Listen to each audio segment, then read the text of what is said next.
Nagaraj sir ನಮಸ್ಕಾರ. ನಮಸ್ಕಾರ ಹೇಳಿ. ಸರ್ ಕಾಫಿ ಮಾಡಿದ್ರಾ ಸರ್? ಆಯ್ತು ಹೇಳಿ. ಸರ್ ಇಲ್ಲಿ ಸ್ವಾಸಿ ಹೋಬ್ಳಿಲಿ ಮುಡ್ಕನ್ಪುರ ಮತ್ತೆ ಚಿದ್ರಹಳ್ಳಿ, ಕೋಣಗಳ್ಳಿ, ನಾಗಲಗೆರೆ ಇಲ್ಲಿ ಕೊಳವೆ ಬಾವಿ ನೀರೆಲ್ಲ ನಿಂತ್ಬಿಟ್ಟು ಅದು ಒಂದು 500 ಎಕರೆಯಷ್ಟು ಜಮೀನು ಕಬ್ಬೆಲ್ಲ ಒಣಗಿದ್ದಾವೆ. ಅಯ್ಯೋ. ಅದೊಂದು ಇವತ್ತು ಪ್ರಜಾವಾಣಿ ರಿಪೋರ್ಟಿಂಗ್ ಒಂದು ಮಾದೇವ್ರು ಮಾಡ್ತೀವಿ ಅಂತ ಹೇಳಿದ್ದಾರೆ. ಚಾನಲ್ ಫೋಟೋ ಎಲ್ಲ ಇದು ಮಾಡಿದ್ದಾರೆ, ಕಳಿಸ್ಕೊಡ್ತೀನಿ ಸರ್. ಒಂದು ಕಳಿಸ್ಕೊಡಿ, ಅದ್ರ ಬಗ್ಗೆ ಮಾಹಿತಿ ಕೊಡಿ ಒಂಚೂರು. ನಾನು ಸುದ್ದಿ ಹಾಕೋತೀನಿ, ಆಡಿಯೋ ಸುದ್ದಿ ಹಾಕೋತೀನಿ. ಹೇಳಿ, ತಮ್ಮ ಪರಿಚಯ ಹೇಳಿ, ಮತ್ತೆ ತಾವು ಯಾವ ಕ್ಷೇತ್ರದಿಂದ ಮಾತಾಡ್ತಾ ಇದ್ದೀರಿ ಹೇಳಿ. ನನ್ನ ನವೀನ್ ಕುಮಾರ್ ಅಂತ CIT ತಾಲೂಕು ಕಾರ್ಯದರ್ಶಿ. ನಮ್ಮ ಹಿಂಗೆ ಮೀಟಿಂಗ್ ಮಾಡ್ಬೇಕಾರೆ ಅಲ್ಲಿ ರೈತರು ಸಹ ಕಟ್ಟಡ ಕಾರ್ಮಿಕರ ಕೆಲಸ ಮಾಡ್ತಾ ಇದ್ದಾರೆ. ಅವ್ರ ಈ ತರ ಎಲ್ಲ ಬೆಳೆ ಹಾನಿ ಆಗಿದೆ ಸರ್, ನಮ್ದು ಕೊಳವೆ ಬಾವಿಗಳು ನೀರು ನಿಂತಿದೆ. ಹಂಗಾಗಿ ಸುಮಾರು ಎಲ್ಲ ನಮ್ಮ ಊರಲ್ಲಿ ಇರ್ತಕ್ಕಂಥದ್ದು ಒಂದು 20% ಮಾತ್ರ ಬೋರ್ವೆಲ್ ಉಳಿದಿದ್ದಾವೆ. 80% ಬೋರು ಫೇಲ್ಯೂರ್ ಆಗಿದೆ. ಫೇಲ್ಯೂರ್ ಅಂದ್ರೆ ಅಲ್ಲಿ ಅಂತರ್ಜಲ ಹೋಗ್ತಾ ಇಲ್ಲ. ಅಂತರ್ಜಲ ಅಂದ್ರೆ ಅವರೆಲ್ಲ ನೀರೆಲ್ಲ 150-200 ಅಡಿ ಒಳಗಡೆ ಸಿಕ್ಕಿದ್ದಂತ ನೀರುಗಳು. ಅದೇ ಅಂತರ್ಜಲ ಇಲ್ಲ ಈಗ. ಫೇಲ್ಯೂರ್ ಅಂದ್ರೆ ಅಂತರ್ಜಲ ಇಲ್ಲದೆ ಇರೋದ್ರ ಭಾಗವಾಗಿ ಅಂದ್ರೆ ಹೋದ ವರ್ಷ ಎಲ್ಲ 400 ಟನ್ ಬೆಳೆದಿದ್ದಾವೆಲ್ಲ ಇವತ್ತು ನೀರು ಇಲ್ದಂಗೆ ಆಗ್ಬಿಟ್ಟಿದ್ದಾವೆ.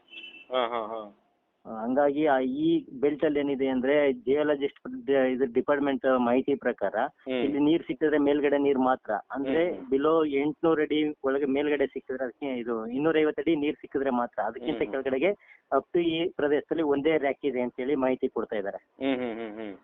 ಕೆಳಗಡೆ ಅಂತದ್ ನೀರ್ಗಳು ಯಾವು ಸಿಗಲ್ಲ ಇಲ್ಲಿ ಅಂತ ಹೇಳಿ. ಹಂಗಾಗಿ ಅದು 250 ಅಡಿ ಗಂಟ ನೀರ್ ಸಿಗ್ತವೆ. ಇಂಥ ಭೀಕರವಾದಂತ ಬರಗಾಲ ಬಂದಾಗ ಸಂಪೂರ್ಣವಾಗಿ ನಿಲ್ಲಾಗುತ್ತೆ. ಇದು 2013ರಲ್ಲೂ ಸಹ ನಿಲ್ಲಾಗಿತ್ತು. ಅದ್ರ ಭಾಗವಾಗಿ ಇಲ್ಲಿ ಕಬ್ಬು ಬೆಳೆದಿರ್ತಕ್ಕಂಥವು 80% ಇವತ್ತು ಎಲ್ಲ ಕಬ್ಬಿನ ಮೇಲೆ ಡಿಪೆಂಡ್ ಆಗಿದ್ದಾರೆ. ಎಷ್ಟು ತಿಂಗಳು ಕಬ್ಬು ಸರ್ ಅವೆಲ್ಲ? ಅವೆಲ್ಲ ಕಬ್ಬು ಸುಮಾರು 8 ತಿಂಗಳು 10 ತಿಂಗಳು ಕಬ್ಬೆಲ್ಲ ಫ್ಯಾಕ್ಟ್ರಿಗೆ ಹೋಗ್ತಿದೆ ಸರ್. ಬಣ್ಣಾರಿ ಶುಗರ್ ಫ್ಯಾಕ್ಟ್ರಿಗೆ ಎಲ್ಲಿ ಸರ್ ಮುಚ್ಕೊಂಡ್ ಕೂತಾರಲ್ಲ ಸರ್? ಬಣ್ಣಾರಿ ಶುಗರ್ ಫ್ಯಾಕ್ಟ್ರಿ ರೈತರಿಗೆ ಎಲ್ಲ ಬಿತ್ತನೆ ಕಬ್ಬು ಕೊಟ್ಬಿಟ್ಟು ಮುಚ್ಕೊಂಡ್ ಕೂತಾರಲ್ಲ. ಯಾರು ಕೇಳೋಂತ ತಾಕತ್ತಿರೋ ಪ್ರತಿನಿಧಿಗಳಿಲ್ವಾ, ಜನಪ್ರತಿನಿಧಿಗಳಿಲ್ವಾ? ಇಲ್ಲ, ಅದೇ ಸಮಸ್ಯೆ ಅವ್ರಿಗೆ ಕೇಳಕ್ಕೆ. ರೈತರ ಪರವಾಗಿ ಯಾರು ನಿಂತ್ಕೊಂಡು ಕೆಲಸ ಮಾಡಕ್ ಆಗ್ತಿಲ್ವಾ ರೈತ ಸಂಘಟನೆಗಳು? ಹೌದು ಸರ್, ಈಗ ದೊಡ್ಡ ಸಮಸ್ಯೆ ಇರ್ತಕ್ಕಂಥದ್ದು ಅದೇನೇ ಆಗಿರೋದು. ಯಾಕಂದ್ರೆ ಹಿಂದೆ ಕಬ್ಬು ಬೆಳೆಗಾರರ ಸಂಘ ಅಂತ ಎಲ್ಲ ರೈತರು ಮಾಡ್ಕೊಂಡಿದ್ದಾರೆ. ಅವ್ರು ಯಾರು ಬಂದಿಲ್ಲ. ಇವತ್ತು ರೈತರು ಸಹ ಅವ್ರ ಹತ್ರನ ಹೋದ್ರೆ ಏನೋ ಪ್ರಯೋಜನ ಇಲ್ಲ ಅಂತ ಹೇಳಿ ಸುಮ್ಮನಿದ್ದಾರೆ. ಅದ್ರ ಭಾಗವಾಗಿ ಇವತ್ತು ದೊಡ್ಡ ಪ್ರಮಾಣದಲ್ಲಿ ರೈತರಿಗೆ ಎಲ್ಲ ಮಾಡ್ತಿರಲ್ರಪ್ಪ ನೀವು ಸ್ಟ್ರೈಕ್ಗಳು. ಪ್ರಧಾನ ಮಂತ್ರಿ ಅಲ್ಲ ನೀವಲ್ಲ ಸಾರಿ, ರೈತ ಸಂಘಟನೆ ಹೇಳ್ತಿರೋದು. ಪ್ರಧಾನ ಮಂತ್ರಿ ಹಂಗಂದ್ರು, ಮುಖ್ಯಮಂತ್ರಿ ಹಿಂಗಂದ್ರು ಅಂತ ಎಲ್ಲ ಸ್ಟ್ರೈಕ್ ಮಾಡ್ತಿರಲ್ಲ. ಈಗ ಕಬ್ಬು ಬೆಳೆ ಹಿಂಗಾಗಿದೆ ಅಂತ ಒಂದು ಸ್ಟ್ರೈಕ್ ಮಾಡಿ ಅದಕ್ಕೆ ಪರಿಹಾರ ಬೆಲೆ ಕೊಡಿಸಿ, ಮತ್ತೆ ಯಾರು ಫ್ಯಾಕ್ಟ್ರಿ ಮುಚ್ಕೊಂಡು ಹೋಗಿದ್ದಾನೆ, ಯಾವನ್ ಕೊಟ್ಟವನ ಬಿತ್ತನೆ ಬತ್ತನ, ಯಾವನ್ ಅಗ್ರಿಮೆಂಟ್ ಹಾಕೊಂಡಿದ್ದಾನೆ ಕರೆಸಿ ಮಾತಾಡಿ ಅಂತೇಳಿ. ಸರಿ ಸರ್, ಈಗ ಅದ್ರ ಭಾಗವಾಗಿನೇ ಈಗ ನಾವು ಅದನ್ನ ಚರ್ಚೆ ಮಾಡಿದೀವಿ. ಇಮಿಡಿಯೇಟ್ ತುರ್ತಾಗಿ ಮೀಟಿಂಗ್ ಮಾಡಿ ತಕ್ಷಣಕ್ಕೆ ಅದನ್ನ ಮಾಡ್ತಾ ಇದೀವಿ. ತಹಸೀಲ್ದಾರ್ಗೂ ಸಹ ಮನವಿ ಕೊಡ್ತಾ ಇದೀವಿ. ಎಲ್ರಿ ಅಲ್ಲ, ತಾಲೂಕು ಆಡಳಿತಗಳು ಏನ್ ಕೆಲಸ ಮಾಡ್ತಾ ಇದೆ? ಜಿಲ್ಲಾ ಆಡಳಿತನೇ ಕೆಲಸ ಮಾಡ್ತಾ ಇಲ್ಲ. ತಾಲೂಕು ಆಡಳಿತ ಕೆಲಸ ಮಾಡ್ತಾ, ಬಂದೂರ್ಲಿನಂತೂ ಹೋಬಳಿ ಆಡಳಿತಗಳೇ ಕೆಲಸ ಮಾಡ್ತಾ ಇಲ್ಲ. ಎಲ್ಲಾ ಇಲಾಖೆಲೂ ಅಲ್ವೇ? ರೈತರು ಎದ್ದು ಬರ್ಬೇಕು ಸರ್. ಇವತ್ತು ರೈತರು ಎಲ್ಲಿ ರೈತರು ಪಾಪ ಕೇಳಿ, ರೈತರು ಅವ್ರು ಎಲ್ಲಿಗೆ ಅಂತ ಎದ್ದು ಬರ್ತಾರೆ? ಎಲ್ಲಾ ಕಳ್ರು ಅಂತಾರಲ್ಲ, ಎಲ್ಲಾ ಕಳ್ತನದಲ್ಲೇ ರೈತರಿಗೆ ಆಶ್ವಾಸನೆಗಳು ಕೊಡುವಂಥದ್ದು. ಆಯ್ತು, ಎಲ್ಲಿ ಬರ್ತಾ ಇದಾರೆ ಪಾಪ? ನೀವು CIT ಇಂದ ಹಿಂಗೋ ರೈತರ ಪರವಾಗಿ ನಿಂತ್ಕೊಂಡು ಒಂದಷ್ಟು ಮಾಡೋಣ ಸರ್ ಅಂತ ನನ್ನ ಮಾಧ್ಯಮದವ್ರು ಕೂಡ ಕರೆದಿದ್ದೀರ ತಾವು ಅಲ್ವಾ? ನಮ್ಗೇನು ಯಾಕೆ ಇಷ್ಟೆಲ್ಲ ಕಾರವಾಗಿ ಮಾತಾಡ್ತೀವಿ ಅಂದ್ರೆ, ನಾವು ತಿಂತಾ ಇರೋದು ಅನ್ನ ರೈತರ ಕಡೆಯಿಂದ. ಇವತ್ತು ಸಕ್ಕರೆ 40 ರೂಪಾಯಿ ಇದೆ, ಅದು ಆಮದು ಮಾಡಿಸ್ಕೊಂಡಿರೋಂಥ ಸಕ್ಕರೆಗಳು ಇವೆಲ್ಲ. ಆಯ್ತಾ? ಇನ್ನು ಸಕ್ಕರೆ ರೇಟ್ 1 ಡಬಲ್ ಆಗುತ್ತೆ. ಅವಾಗ ಏನ್ ಮಣ್ಣು ತಿಂತಾರೆ ಇವರು ಕಾಫಿಗೆ ಹಾಕೊಂಡು? ಇಲ್ಲ ಸರ್, ಅದು ಸಮಸ್ಯೆ ಇದೆ. ಹಂಗಾಗಿನೇ ನಾವು ಅದನ್ನ ಯಾವನ ಫ್ಯಾಕ್ಟ್ರಿ ಯಾವತ್ತೋ ತಕ್ಕತಾನೆ, ಅದಕ್ಕೆ ಬೆಂಬಲ ಬೆಲೆ ಇಲ್ಲ, ಏನಿಲ್ಲ. ಪಾಪ ಕಬ್ಬು ಸುಟ್ಟು ಹೋದ್ರೆ ಅದಕ್ಕೆ 0.25% ಅಂತ ಇದ್ ಮಾಡ್ತಾನೆ. ಇಲ್ಲಿ ಹೋಗಿ ಆಲೆಮನೆಯಲ್ಲಿ ಅವರು ಕಬ್ಬು ಹಾಕೊಂಡ್ರೆ ಅವ್ರಿಗೆ ಆಲೆಮನೆಯವ್ರಿಗೆ ದುಬಾರಿ ಆಗ್ತದೆ. ಕರೆಂಟ್ ವ್ಯವಸ್ಥೆಗಳೆಲ್ಲ ರೇಟ್ ಜಾಸ್ತಿ ಆಗೈತೆ. ಏನ್ ಮಾಡ್ತಾರೆ ಸರ್ ಇವರು? ಯಾವುದೇ ಸರ್ಕಾರ ಬಂದು ಇದೇಗಳು ಸರ್, ಈ ಸರ್ಕಾರ ಅಂತಲ್ಲ, ಯಾವುದೇ ಸರ್ಕಾರ ಬಂದು ರೈತರಿಗೆ ಮೊನ್ನೆ ಸರ್. ಈಗ ಅಂದ್ರೆ ಅದು ಸರ್, ಈಗ ಪ್ರಧಾನಮಂತ್ರಿ ಕಬ್ಬು ಅಂದ್ರೆ ಏನ್ ತಮಾಷೆನೆ ಸರ್? ಇವತ್ತು ಹೊರದೇಶದಿಂದ ಸಕ್ಕರೆ ಆಮದು ಮಾಡ್ಕೊಂಡ ಹಣೆ ಬರ ಬಂದಿರೋದು. ಬಿಡಿ, ನಮ್ಮ ಭಾಗಕ್ಕಲ್ಲ ನಾನು ಹೇಳಿದ್ರೆ, ಉತ್ತರ ಭಾರತ ಭಾಗಕ್ಕೆ. ಕಬ್ಬು ಬೆಳೆಯಲ್ವಲ್ಲ ನಾವು. ಇಲ್ಲಿ ದಕ್ಷಿಣ ಭಾರತದಲ್ಲಿ ಕಬ್ಬು ಬೆಳಿತೀವಿ, ನಮ್ಗೇನು ಆಮದು ಬೇಕಾಗಿಲ್ಲ.